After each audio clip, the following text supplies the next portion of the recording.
In a city of mobsters, killers, and kings, he was the only American organized crime boss to be killed by a police officer. He was also a prankster, a veteran, and a star of a pornographic film. I say again, a pornographic film. A man whose life was as chaotic as the Prohibition-era underworld he fought to control. But before he became a legend, he was just a kid from the Northside with a peculiar nickname, because after all, even chaos needs a mastermind. Welcome back to James on the Mob. I'm James Jenkins, host and narrator. This is episode 5, and today we peel back the layers on Vincent the Schemer Drucci, a sharp-tongued gangster with a flair for politics, theatrics, jokes, and warfare. A Northside commander who didn't just fight Al Capone, he mocked him, and in the end, it wasn't the outfit or a rival that took him down. It was a badge.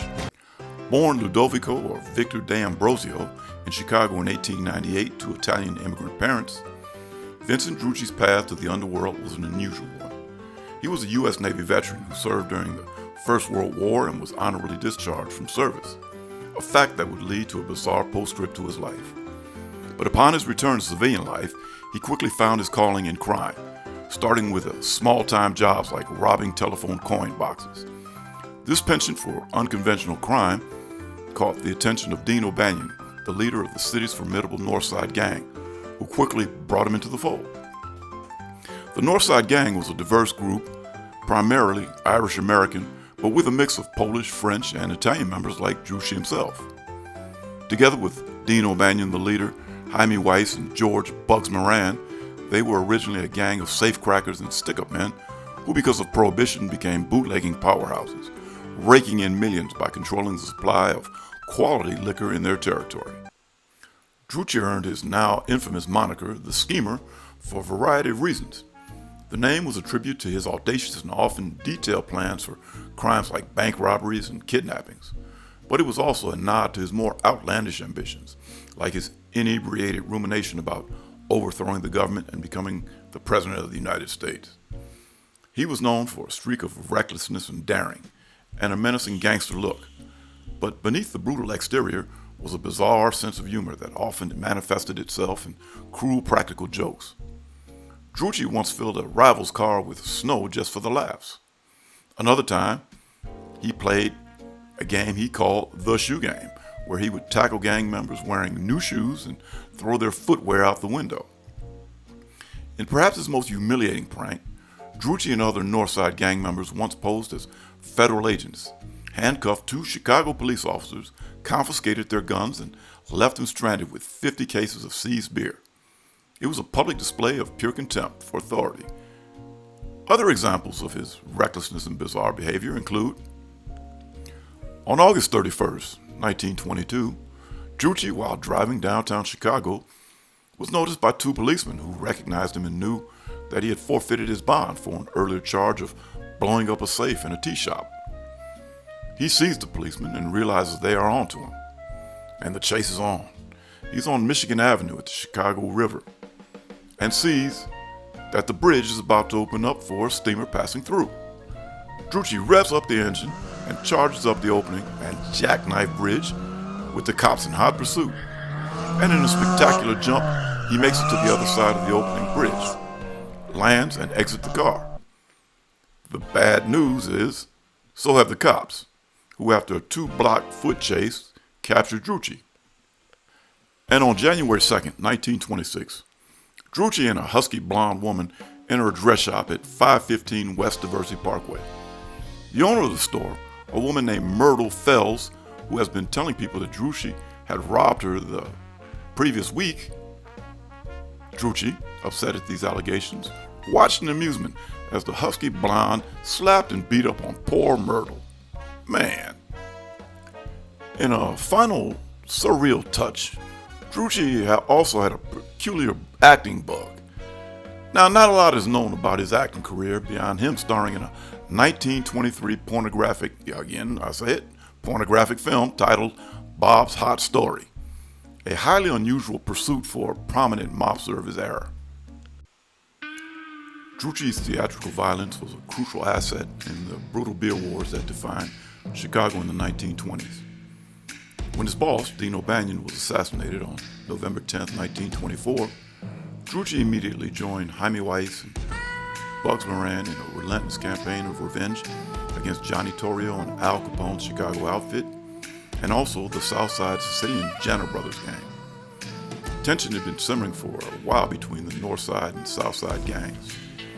The six Jenner brothers, who ruled an area of Chicago known even today as Little Italy, had been encroaching in Northside territory, pushing their rot gut alcohol to Northside speakeasy. O'Banion prevailed on Torrio as the master arbiter of Chicago gangdom to have the Jenners cease and desist, but Torrio seemed to be indifferent to his pleas. The Northsiders then began hijacking Jenner liquor trucks, and O'Banion even set up Torrio for a takedown by offering to sell Torrio one of his beer breweries at a cut rate cost. And on the day of the sale, when the money was passed, the brewery was raided by Chicago police and federal agents, and everybody arrested. For O'Banion, it was a first Prohibition violation, so a slap on the wrist. But for Torrio, it was a little bit more serious. This was his second violation, which meant jail time.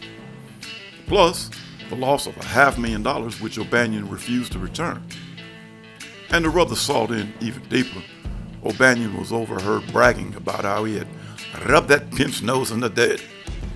And when he was counseled by Weiss, Drucci, and Miranda, cool it down a bit, he was overheard saying, tell them Sicilians to go to hell. O'Banion owned a flower shop, and ironically, on November 10, 1924, he was preparing floral arrangements for a Sicilian bigwig named Mike Merlo, who had died a couple days before. O'Banion greeted three men who had come into the shop, one who stuck his hand out to shake O'Banion's hand. While the man held Dion's hand very tightly, the other drew pistols out and shot O'Banion several times. He was dead. The killers were Frankie Yale out of New York, John Scalise, and Albert Anselmi, the Chicago murder twins of the 1920s. The war was on. The Northsiders' retaliatory strikes were audacious and direct.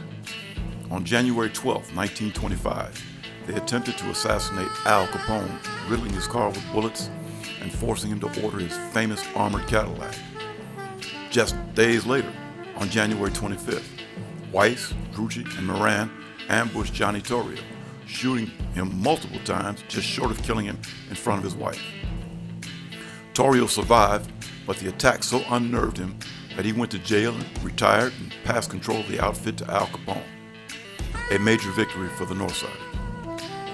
Drucci's violent spree continued into 1925 as he was a suspect in the murders of two of the Jenner brothers, Angelo and Antonio, and successfully killing a Jenner family gunman, Samuzo Samutz Amatuna, in a barbershop. Jaime Weiss had succeeded O'Banion as Northside boss. He was reputed to be the only man Al Capone feared, and for good reason. On September 20th, 1926, Weiss put together a 10-car caravan in which the schemer participated. The caravan cruised down 22nd Street in Cicero, firing over 1,000 rounds of machine gun fire into Capone's headquarters, the Hawthorne Inn. Miraculously, only a couple people were hit and not seriously wounded, but it convinced Capone that this maniac had to go. On October 11, 1926, Weiss and a couple of his bodyguards were ambushed from a machine gun nest set up across the street from Holy Name Cathedral Church on State Street. This left Drucci and Bugs Moran as co-leaders of the Northsiders. 11 days after Weiss was killed, a peace conference among the warring tribes was held at the Hotel Sherman in downtown Chicago. This peace held over the winter of 1926-27, but Drucci, with his penchant for conflict, eventually undid a fragile peace agreement with Capone. And acting on impulse, he ransacked the office of an alderman allied with the Southside Gang, an act that triggered a police crackdown on every member of the Northside Gang. It was Election Day, April 4th, 1927, and both gangs were working together to elect Mayor Big Bill Thompson. But Drucci's unpredictable nature led him to be arrested for threatening voters. And while being transported to the courthouse by 4 police officers, he got into a heated argument with Detective Dan Healy, who punched him inside the police car. And according to police reports, Drucci allegedly lunged for Healy's firearm, yelling, "I'll get you for this." Healy shot him 4 times. Drucci died en route to the hospital. A coroner's jury later ruled the killing a justifiable homicide. His death left Bugs Moran as the sole leader of the Northside gang, setting the stage for the final bloody act of the Chicago Beer Wars, the St. Valentine's Day Massacre. So goes the story of Vincent the Schemer Drucci. His death was unique in Chicago's history. He was the only American mob boss to be killed by a police officer. But in a final ironic twist, because he was a U.S. Navy veteran, he was buried with full military honors, complete with a 21-gun salute. His story is a powerful reminder that in the chaos of Prohibition-era Chicago, a gangster's life was often short, brutal, and utterly unpredictable. Schemer Drucci was only 29 years old. Thanks for tuning in to episode 5 of James on the Mob.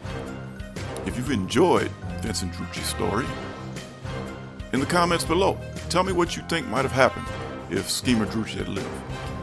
Would he have been a St. Valentine's Day Massacre victim? Would he have led the Northside gang into the 1930s or even 1940s? Or would he have been absorbed into the Chicago outfit? Leave a comment. And don't forget to hit that like button and subscribe. I'm James Jenkins. Stay tuned for another episode of James on the Mob. And remember, life is short, so don't whack it off. See yous.